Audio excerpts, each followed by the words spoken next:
બનાસકાંઠાના થરામાં વિજ્ઞાન જાથાના જયંત પંડ્યા સામે હજારો લોકોએ હાથમાં બેનરો લઈને વિરોધ પ્રદર્શન કરી ભુવાજી વાઘજીને ધૂણતા રોકવા માટેની ચેલેન્જ આપી હતી।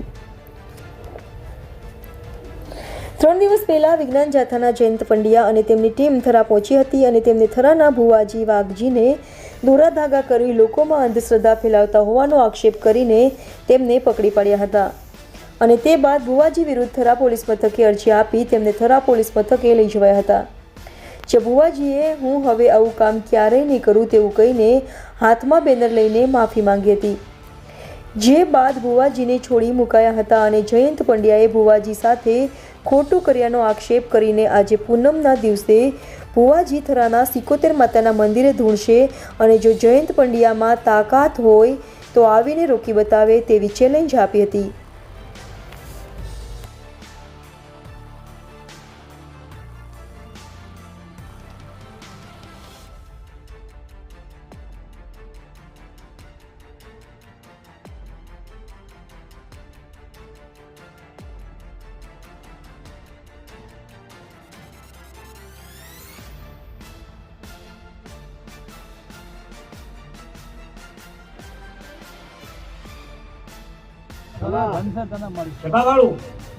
અને તમને દુઃખ શું છે એ પ્રજાજનો માજીની માતા એવું બોલું છું કે જો કદી માજી કોર્ટે સડ્યો તો એ તો જૂનું થઈ ગયું છે। મારી સ્થાપનાથી તાર હું માતા બોલી હતી મા મહિનો નહીં આવે હું ચૌ બનાવું હવે રચના ના રચું તો માજી કુબેરનું જરૂર નથી અમારો તો નિમિત્ત છે।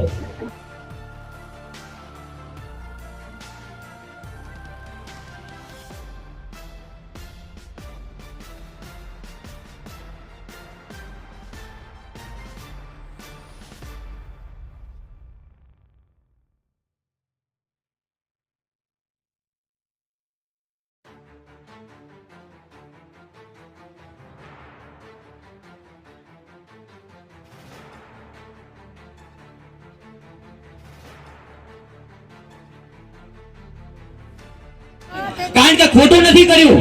આપણે ખોટું કર્યું હોય તો જેલમાં જવાનો વારો આવે ને એ પુરાવા લઈને આવે તો આપણે પુરાવા રજૂ કરવાના છે કે માતાજીએ શું પુરાવા સાબિત કર્યા છે અને માતાજીએ કોને કોને પુરાવા આપ્યા છે। પણ મેં અત્યારે એમને પણ ટેલિફોનિક રીતે જે નેશનલ ચેનલમાં લાઈવ હતો એમાં પણ કીધું છે કે તમે જે પણ હોય તમારી પાસે જે પણ લોકો આવ્યા હોય એ તમે પુરાવા લઈને આવો, ભુવાજી ઉપર ગુનો દાખલ ન કરાવો, પુરાવા જોઈએ મારે। કોંતાબેન મડકોલ ભેગા હતા। ભુવાજીને હાવ ખોટું કર્યું છે, નિર્દોષી મોણાને હાવ ખોટા ગેલમાં લઈ ગયા છે, એનો કોઈ અન્યાય છે। ભુવાજીને અમને મારા છોકરાને 32 વર્ષે કોઈ નોકરીનો આધાર નહોતો, માં ભગવતીએ મેળવી છે અને ભુવાજી રૂપિયો લીધો નથી। શરીફળ ટાળું અમે કોઈ પણ 10 વર્ષથી આવે તો લેતા નહીં અને ખૂબ માતાની શ્રદ્ધા છે અને શ્રદ્ધાથી માતા કોમ કરે છે અને ભુવાજીને સાક્ષાત કોઠે છે। ભુવાજી રહી જમી 71 વણવટી મોનસ। હવે એ ખોટા ધૂળે તો આવે હોય બનાસકાંઠામાં આવે ભુવા ધૂળે અને હોમે આવે ભુવા હોમે આવી જાય। હા, મારું નામ શારદાબેન। ભુવાજીને હાવ ખોટે કર્યું છે, બરાબર છે। ભુવાજી એકદમ શરાબી છે અને ભુવાજી માતાજીના આસ્થાથી બધાને આશીર્વાદ આલે છે અને રૂપિયો લેતા નથી, કોઈને ચિંતરતા નથી અને ભુવાજી હારે આ ખોટું થયું છે। એટલે હું તો એમ જ કહેવા માંગુ છું કે ભુવાજીને ન્યાય મળે, બરાબર છે, મારું તો એ જ કહેવું છે અને માતાજી એને પણ સજા કરે, હું એવું કહેવા માંગુ છું। ખોટા ધૂણતા નથી તો પણ આવી જાય ને, હમે ખોટા ધૂણતા હોય તો હમે આવી જાય જયંત પંડ્યા। અત્યારે મારે જોવું છે કે જયંત પંડ્યા શું કહેવા માંગે છે અને અમારે શું કરવું છે એમ। એને સજા થવી જોવે, બરાબરની, એ અમારું કહેવું છે। એટલે અમારા ભુવાજીને અપંગ હતા એને જરાય પણ દયા નથી આવી, એટલે અમે તો એવું જ કહેશે કે એને સજા થવી જોઈએ અને કોણે અરજી આલી છે ને એ અમારે સાબુત કરવું છે। તાંત્રિક વિધિ કરતા હોવાના આક્ષેપો થયા છે, પોલીસ મથકે લઈ જવાતા શું હતો સમગ્ર મામલો? સાહેબ, મામલો હાવ ખોટો કર્યો છે અને અમારા માથે। હું તાંત્રિક વિધિ કરતો નથી અને કોઈ દિવસ કરીએ નથી, મને ખબર પડતી નથી તાંત્રિક વિધિ કેને કહેવાય। હું તો એક માતાજીની શ્રદ્ધાથી એના વિશ્વાસથી જે માતાજી આશીષ આલે છે એ લોકોના કામ થાય છે। અને જૈન પંડ્યાએ મને ખોટો વગોયો છે, કરોડોનું એવું બધું કીધું છે ખોટું મને, તો એ મને સાબુત કરી આપે. ઝાપડપરામાંથી ઝાપડપરાવાળા માણસો મારી હાજરીમાં છે, એ એવું કહેવા માગે છે કે એમનું એક ઘર બતાય કને કરીતું હતો. જૈન પંડ્યા આવું ખોટું કરે છે મારા માથે, મેં એમનું શું બગાડ્યું છે એ અહીં મને બનાસકાંઠામાં સાબિત કરી આપે. અત્યારે લોકો એકત્રિત થયા છે, શું કામ? હે, લોકો એકત્રિત થયા છે, આજે ધૂણવાના છો તમે? હા, આજે ધૂણવાનો છું, ધૂણવાનો છું, ધૂણવાનો છું, ધૂણવાનો છું. તો મોકલી દો, પોલીસને મોકલી દો. હું જ્યાં ખોટું કરું છું, મને જે માતાજી આવે છે, જે મને જે સતના માર્ગે લઈ જાય છે, સતના માર્ગે ચાલું છું, અને જે થાય એ માતાજી કેવરાવે છે એ વસ્તીને કહું છું.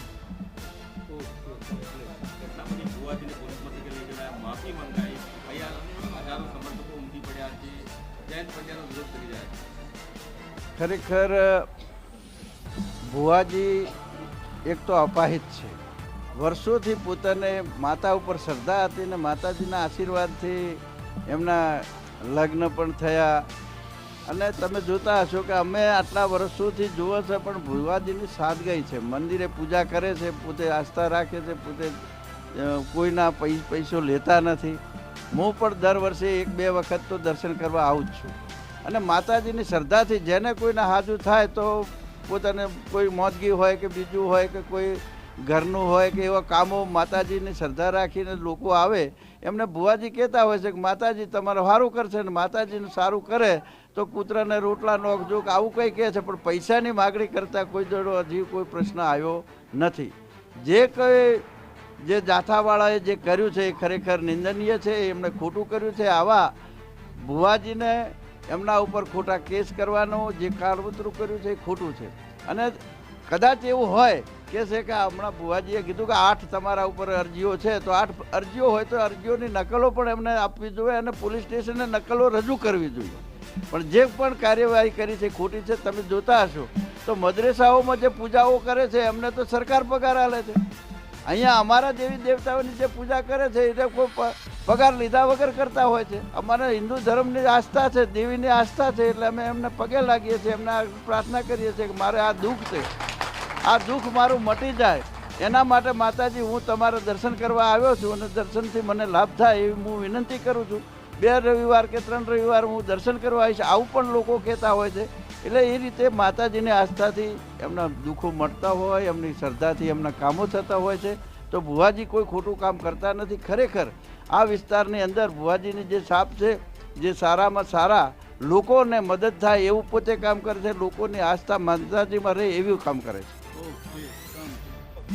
મને 7 મહિના પહેલાં જ જે ઓપરેશન કેન્સરનું થયેલું હતું અને ડૉક્ટરો, ગુજરાતના તમામ ડૉક્ટરો, અમદાવાદથી માંડી મુંબઈ સુધી મેં બતાવ્યું હતું.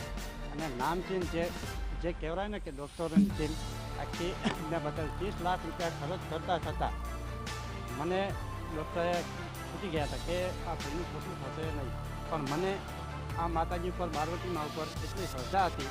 મેં મારા વાઈફને રાત્રે, મારી વાઈફ ભરતી હતી અને એને મને એવું કીધું કે તમે 12 વર્ષથી જાઓ છો, જ્યારે નાના 12 વર્ષથી હતા તો આ માતાજી, અને હું પણ એ માતાજીનો એટલો ઉપાસક છું. હું અને મારી વાઈફ, આ નાનો મારો છોકરો છે એ પણ અત્યારે સવાર ઉઠાઈને જય પાર્વતીમાં સિવાય અત્યારે બોલતો નથી. અને એ માતાજીના કારણે મારું આ ઓપરેશન સક્સેસ થયું.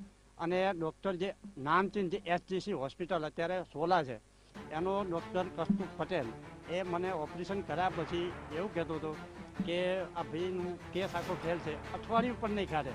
પણ માતાજી ઉપર એટલી શ્રદ્ધા હતી મારી વાઈફને મારા છોકરાને કે ગમે તે મારે તારે કે ગમે તે નથી. મેં વાઘાભાઈની બાધા લીધી નથી, એમને મને કોઈ બાધા આપી. અને મને એવું કીધું હતું કે માતાજીએ દુઆય અને દર્શન કરી જાજે, તારી શ્રદ્ધા તું આટલા વર્ષથી આવે છે તો માતાજી પાસે તું માગ, માતાજી તારનારી છે. અને હું આજે પણ કહું છું, કાલે મારી હાલત અઠવાડિયા પહેલાં એક્સિડન્ટ થયેલી છે, આવવાનો કોઈ સંજોગ નહોતો. તે છતાંય માતાજીને મેં પ્રાર્થના કરી. મારો ટપ્પુ એમ કહેતો હતો કે કાલે પપ્પા તમે કઈ રીતે જાઓ છો, એક મન ખંડિત કરતા નથી. તો મેં રાત્રે જ માતાજીને કીધું હતું કે જો માતાજી તારે મને થરા લઈ જવો હોય, અમદાવાદ હું હાલ જઉં છું, અને થરા લઈ જવો હોય તો જો તારે તું જે કરશે એ હું જવાનો ઈચ્છા છું. તો ભુવાજીએ આ સુધીમાં 12 વર્ષનો હતો ને મારા ટપુનો, ત્યારથી હું ભુવાજીને ઓળખું. 1 રૂપિયો મેં ભુવાજીને આપ્યો નથી અને કોઈ દિવસ મેં હજી મારા જાણ પ્રમાણે તો જોયું નથી કે ભુવાજી 1 રૂપિયો લીધો હોય. અને જે અંદર દાન પેટીમાં જે પૈસા આવે એનું તો ભુવાજી મહિને ને મહિને જે આ શ્રદ્ધાળુને જમણવાર આપે છે. મારું શૈલેષભાઈ પ્રજાપતિ ખરા અને ચાપતપરાનો છું. બેન કેટલા સમયથી તમે આ મંદિરે આવો છો? અમે 10 વર્ષથી. કોઈ બાધા માનેલી હતી? અમે બાધા બીજી કોઈ નહીં, એમને અમારી કુળદેવી છે પજે લાગવા આવા, અમારા મનના ધારે કોમ કરે અને એક અમે શ્રીફળ અને મિલન પજે લાગે. ભુવાજી રૂપિયો અમારો કદી લીધો નથી. હવે મનના ધારેલા તરત કીધેલા પહેલ નોકરીઓ લેવરાય છે. કીધું કે 32 વર્ષે નોકરી લેવરાય છોકરાને.